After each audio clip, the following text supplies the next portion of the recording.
सर्वमंगल मांगल्ये शिवे सर्वार्थ साधके शरण्ये त्र्यंबके गौरी नारायणी नमस्तुते। उमाशंकर महादेव की जय। नमस्कार दोस्तों, स्वागत है आप सभी का हमारे यूट्यूब चैनल आपके भक्ति ज्ञान में। प्रिय भक्तजनों, आज आप सुने श्रावण मास महात्म्य के आखिरी और 30वें अध्याय की कथा, जिसमें श्रावण मास महात्म्य के पाठ एवं श्रवण का फल। आइए भक्तों, कथा को प्रारंभ करते हैं। उससे पहले जो भी भक्त हमारे चैनल पर नए जुड़े हैं, जिन्होंने अभी तक चैनल को सब्सक्राइब नहीं किया है, वो हमारे चैनल को सब्सक्राइब करें, वीडियो को लाइक करें और कमेंट में ओम नमः शिवाय अवश्य लिखें। भगवान शंकर बोले, हे सनत कुमार, मैंने आपसे श्रावण मास का कुछ महात्म कहा है। इसके संपूर्ण महात्म का वर्णन सैकड़ों वर्षों में भी नहीं किया जा सकता। मेरी इस कल्याणी प्रिया सती ने दक्ष के यज्ञ में अपना शरीर दक्ष करके पुनः हिमालय की पुत्री के रूप में जन्म लिया। श्रावण मास में व्रत करने के कारण यह मुझे पुनः प्राप्त हुई, इसलिए श्रावण मुझे प्रिय कर है। यह मास न अधिक शीतल होता है और न ही अधिक उष्ण गर्म होता है।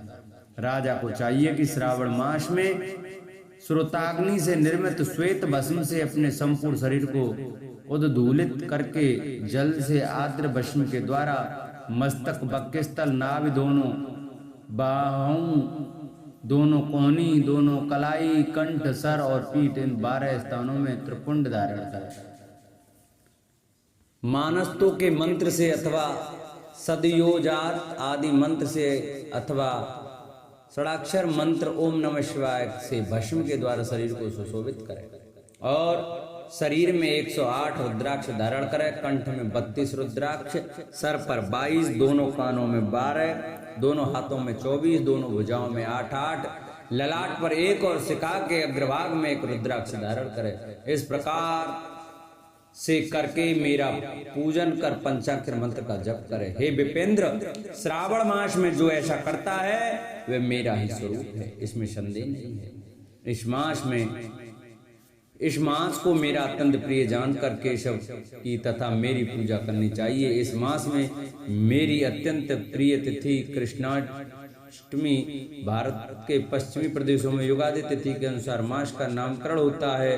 अतः श्रावण कृष्ण अष्टमी को भाद्रपद अष्टमी समझना चाहिए पड़ती है। उस दिन भगवान श्री हरि देव की गर्भ से उत्पन्न होते। हे सनत कुमार, ये मैंने आपको संक्षेप में बताया है, अब आप और क्या सुनना चाहते हैं? सनत कुमार बोले, हे पार्वती पते, आपने श्रावण मास का जो कृत्य कहा है उसे सुनकर आनंद सागर में निमग्न रहने के कारण और उनका वर्णन विस्तृत होने के कारण व्यवस्थित रूप से स्मृति नहीं बन पाई। अतः हे नाथ, आप क्रम को सबको यथार्थ रूप से बताइए। सावधानी से सुनकर मैं भक्ति पूर्वक उन्हें धारण करूंगा।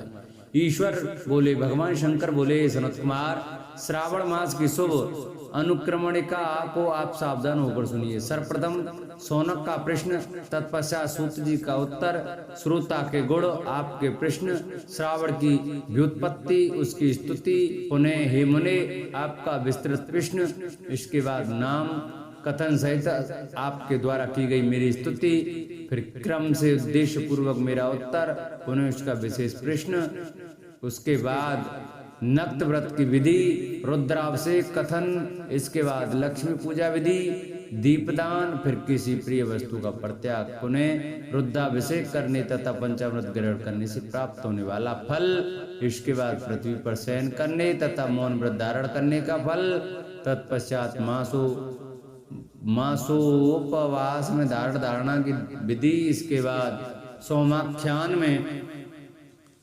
लक्ष्य रुद्रवर्ती विधि, पुनः कोटलिंग विधान, इसके बाद अनुदन नामक व्रत कहा गया है।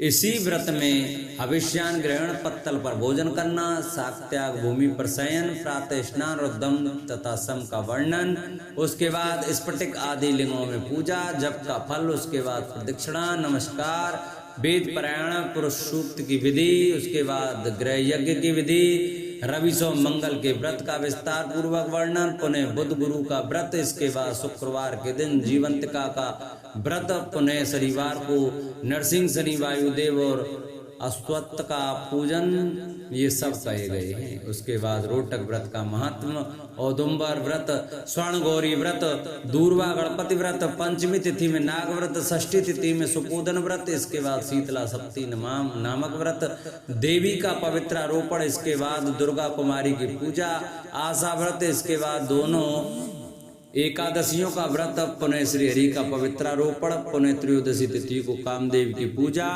उसके बाद शिव जी का पवित्र धारण, पुनः उपाकर्म, उत्सर्जन तथा श्रावण कर्म, इसका वर्णन किया गया है।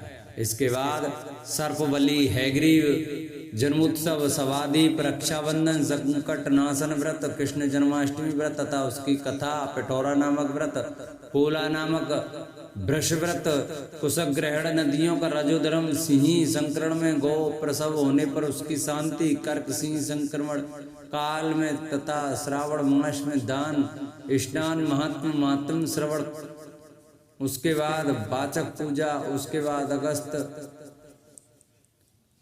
अर्ध विधि, फिर कर्मों तथा व्रतों के फल का निर्णय बताया गया है। जो श्रावण मास महात्म का पाठ करता है अथवा इसका श्रवण करता है वह इस मास में किए गए व्रतों का फल प्राप्त करता है। हे सनत कुमार, आप इस शुभ अनुक्रम को अपने हृदय में धारण कीजिए। जो इस अध्याय को तथा श्रावण मास के महात्म को सुनता है वह उस फल को प्राप्त करता है जो फल सभी व्रतों का होता है। हे विप्र, से अधिक कहने से क्या लाभ है। श्रावण मास में जो विधान किया गया है उनमें से किसी एक व्रत का भी करने वाला मुझे प्रिय है। सूत जी कहते हैं, हे सौनक जी, शिव जी के अमृत में इस उत्तम वचन का अपने कर्णपुट से पान करके सनत कुमार आनंदित हुए और कृतकृत्य हो गए।